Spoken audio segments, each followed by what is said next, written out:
Bismillahirrahmanirrahim. Rabbi shrah li sadri wa yassir li amri wahlul 'uqdatam min lisani yafqahu qawli. Assalamualaikum warahmatullahi wabarakatuh. Harap semuanya dalam keadaan sihat sejahtera dan dalam keadaan yang baik. Nama diberi Nurul Akila binti Muhammad Fazil, nombor metrik 048287 Saya dari Diploma Pentadbiran Islam semester 6. Pada hari ini, saya ingin membentangkan mengenai salah satu subtopik daripada subjek yang saya pelajari, iaitu SYA 20602 Kerajaan Tempatan. Pada hari ini, saya ingin membentangkan mengenai cabaran yang dihadapi oleh Kerajaan Tempatan. Apakah cabaran itu? Apakah cabaran yang dihadapi oleh Kerajaan Tempatan? Mari kita lihat. Cabaran yang dihadapi oleh Kerajaan Tempatan adalah cabaran dalam aspek politik, cabaran dalam aspek ekonomi, cabaran dalam aspek teknologi dan cabaran dalam aspek pengurusan alam sekitar, juga cabaran dalam aspek sosial. Kita lihat dulu cabaran dalam aspek politik.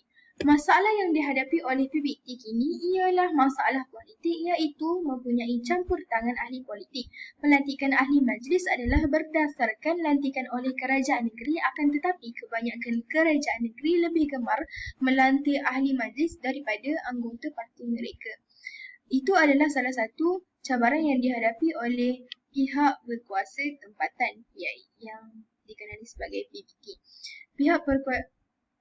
Pihak berkuasa tempatan mempunyai masalah politik dari segi campur tangan ahli politik apabila kerajaan negeri dia melantik ahli majlis daripada anggota parti mereka sendiri. Seterusnya, setiap PBT mempunyai ahli majlis yang terdiri daripada kalangan pemimpin masyarakat yang dilantik oleh kerajaan negeri. Ahli majlis berperanan untuk mewakili masyarakat setempat dalam pembentukan dasar sesebuah PBT. Oleh sebab itu, ahli majlis ini berperanan penting dalam mewakili masyarakat. Seterusnya, realiti pada hari ini, ahli majlis yang dilantik sekarang ini adalah mereka yang terlibat dalam politik secara langsung dan kalangan NGO seperti Dewan Perniagaan dan sebagainya. Seterusnya, kita lihat pula cabaran dalam aspek ekonomi. Yang pertama, pembuangan pekerja kian meningkat kerana banyak kilang-kilang memperlahankan operasinya. Oleh sebab itu, apabila kilang-kilang ni memperlahankan operasinya, dia terpaksa buang pekerja. Seterusnya, PBT mempunyai kawalan penuh dalam pengurusan kewangannya dari segi hasil cukai pintu, hasil bukan cukai dan lain-lain hasil. Seterusnya, PBT kini menghadapi cabaran yang amat hebat dengan masalah urbanisasi yang dihadapi kian pesat dengan pertambahan penduduk di sesebuah PBT. Seterusnya, YDP yang dilantik memainkan peranan yang amat besar dalam meneroka hasil-hasil baru untuk menjana ekonomi. Oleh sebab itu, YDP ni peranan dia amat besar. Bila dia dapat menjana ekonomi, hasil daripada sesuatu ekonomi tu, siapa yang tak ada kerja tu boleh bekerja sebab dah ada sektor ekonomi yang baru untuk diambil pekerja. So, kita boleh kurangkan kadar pengangguran yang terdapat dalam kawasan tersebut. Okay. Seterusnya, cabaran dalam aspek teknologi pula. Antara cabaran PBT dalam aspek teknologi adalah sistem teknologi maklumat dan komunikasi, iaitu ICT.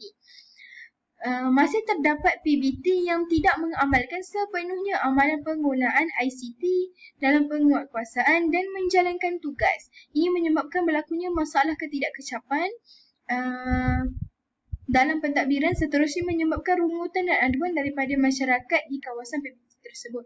Apabila PBT tu tak mengamalkan sepenuhnya penggunaan ICT, susahlah kalau masyarakat tu nak buat aduan, nak buat rungutan. So, ada masalah pentadbiran dari segi pentadbiran dekat PBT tersebut. So, kalau PBT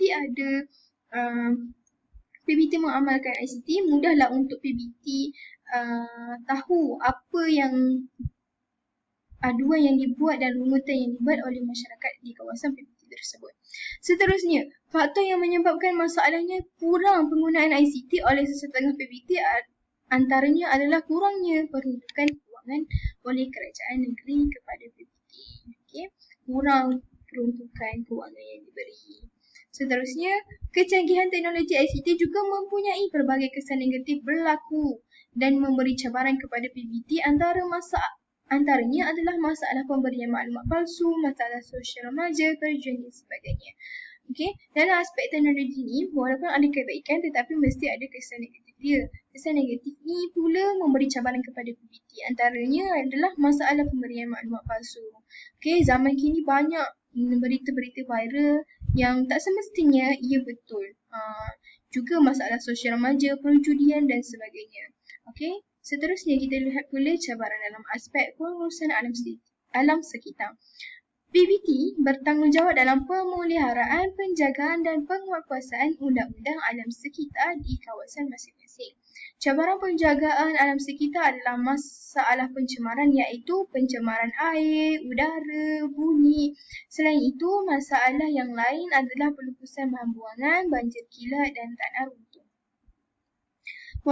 Proses urbanisasi juga merupakan faktor kepada kejadian banjir kilat yang berlaku kerana proses pembandaran di kawasan bandar ini tidak mengikut spesifikasi dan peraturan yang ditetapkan. Oleh sebab itu, PBT macam yang pertama tadi, PBT ni bertanggungjawab.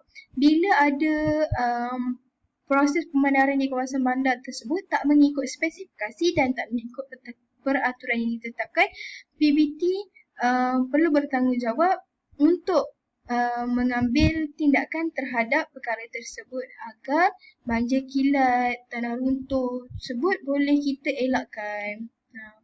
Seterusnya, cabaran dalam aspek sosial.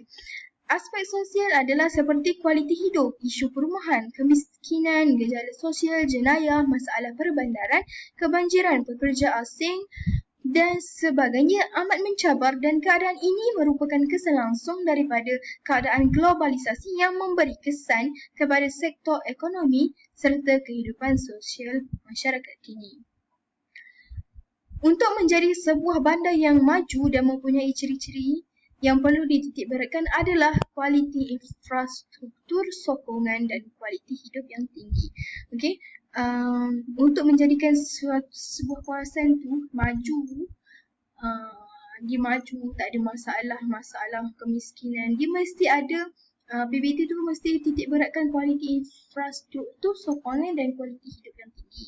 Seterusnya, menangani gejala sosial dan jenayah seperti kebanjiran warga negara asing ini, kutu raya, penghitung sedekah, mak rempit, pelancuran dan penagihan dadah. Sebagai PBT yang bertanggungjawab, pihak ini haruslah memantau keadaan tersebut serta bekerjasama dengan pihak polis dan pihak berkuasa yang lain di kawasan bandar tersebut. Okay? Pihak PBT kena kerjasama dengan polis, dengan pihak yang berkuasa dekat kawasan tersebut untuk cegah daripada jenayah berlaku. Okay? Apabila ada macam mak rempit, pelancuran, penagihan dadah tu, dia cenderung untuk berlakunya jenayah. Bila ada jenayah kat kawasan tersebut, dia macam jadi kawasan tersebut jadi bahaya.